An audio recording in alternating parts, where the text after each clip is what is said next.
Les gars, c'est MRT Track, j'espère que vous allez bien. Petite vidéo aujourd'hui, un peu de mécanique, réglage carbu,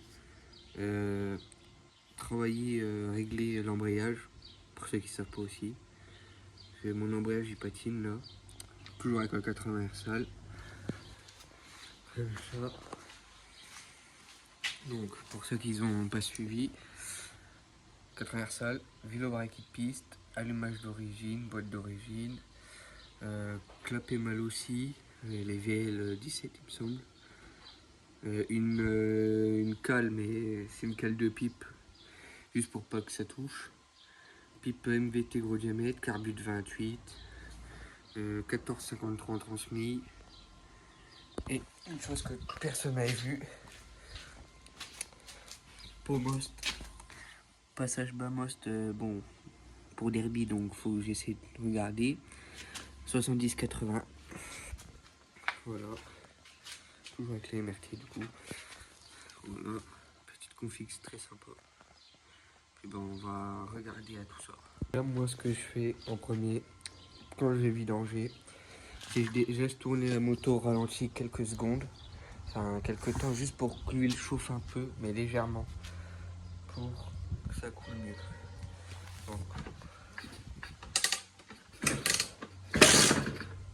Et c'est vrai, il faut que j'accélère.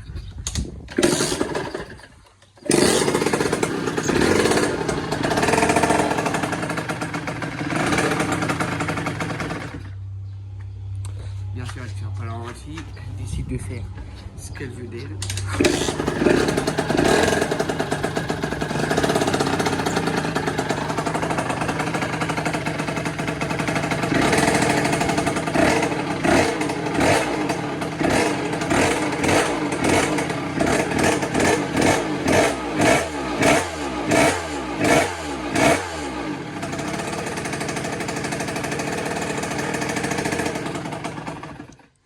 Voilà, on ferme l'essence.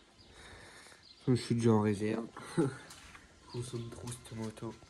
Et je vous reprends pour vidanger tout. Vous avez enlevé le pot, donc comme moi. Bon, il y en a qui le laissent, mais moi je préfère le retirer pour pas le salir. Donc, voilà. Donc maintenant, ce que je fais, c'est moi je coupe un bidon qui sert plus à rien. Donc il n'y a eu que de l'huile dedans. Hop là, là, vous le mettez en dessous, vous dévissez. Je préfère, moi ce que je fais, vidange l'huile avant le liquide de refroidissement. C'est le temps que ça coule, j'ai le temps de faire autre chose. Une fois retiré, vidangé, moi je le retire vraiment doucement. Comme ça le joint il casse pas. Donc voilà. Donc voilà. Une fois les montés, tout ça. Oui, vous étonnez pas.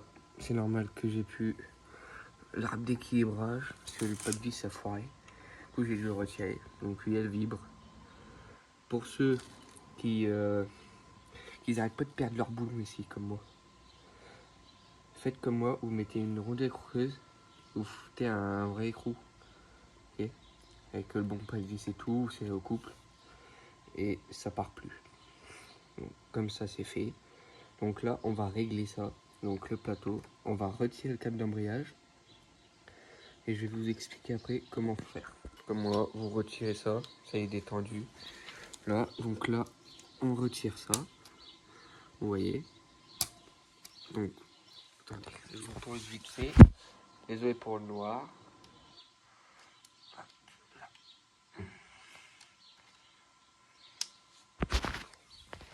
Donc voilà.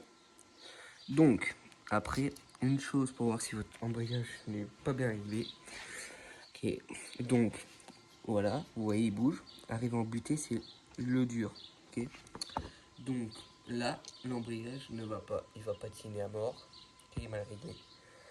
Si pour qu'il soit bien réglé, il faut que ça soit comme ça. Il faut que ça soit à peu près à 35 degrés. 30 ou 35 degrés, je sais plus. Et donc là, on va le régler. Donc pour ça, il faut desserrer cet écrou.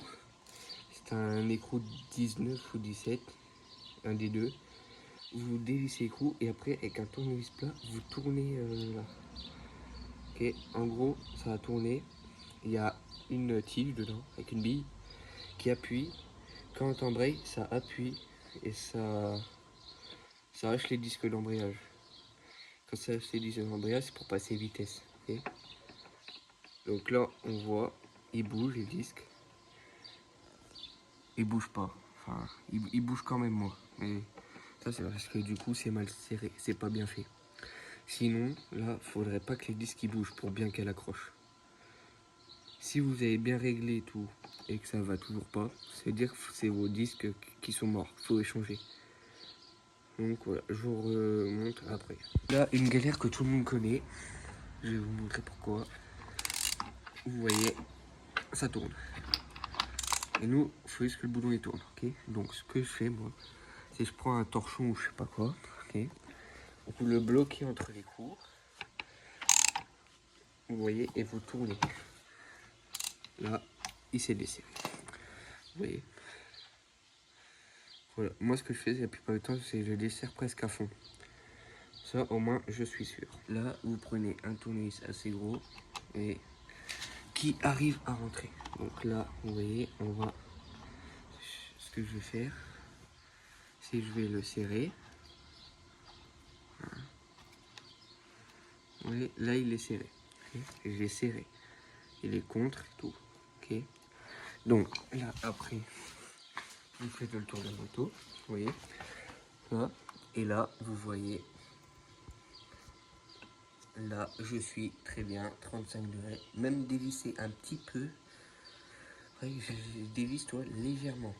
En gros, moi ce que je fais, c'est que je me prends à la chaîne. Le bout là, faut qu'il soit à la chaîne. Oui. Donc ce que je fais là, c'est que je desserre. C'est voilà. Je desserre d'un tour. Un tour. Voilà. Là, vous regardez, vous repoussez. Là, c'est trop. Donc, là, vous resserrez d'un demi-tour. Enfin, après, on n'est pas à ça près. Vous voyez. Par contre, une erreur à éviter. Quand vous resserrez le boulon, maintenez quand même la vis. Parce que moi, j'en connais qui tournent. Qui s'appelle moi. Je tourne la vis, ça a deux réglés en plus. Et pour serrer, vous tournez et vous mettez là le chiffon là. Puis après, bah, vous remontez et tout. Et je vous reprends dès que c'est remonté.